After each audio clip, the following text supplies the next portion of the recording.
ላጣቅ አልፈልግም። እኔም እኮ አልፈልግም።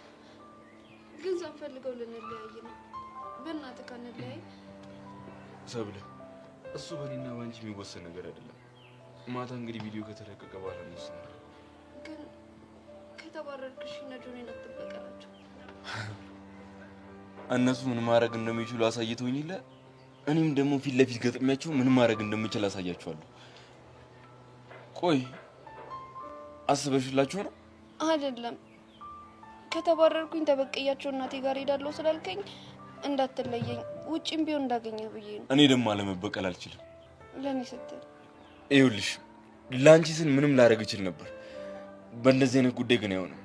በክብሬ ለመጣ ሰው ምንም ነገር ከማድረግ ወደ ኋላ አልልም። ቆይ አንቺ ግን ውስጥሽ ስለኔ ምን አልሽ? እኔም ማውቀው ላጣህ እንደማልፈልግ እንደምትናፍቀኝና ስትለየኝ እንደሚጨንቀኝ ነው። ታዲያ ይሄ እኮ ፍቅር ነው። ስም መስጠት አልቻልኩም። ግራ ተጋባው። ምናልባት ዛሬ መጨረሻችን ቀን ከሆነ ከአንቺ መስማት የምፈልገው ቃል ነው። ምን የሚል ቃል? ኤላይ አፈቅርሃለሁ የሚለውን ቃል። እኔ ስሜቴን ነግሬሃለሁ።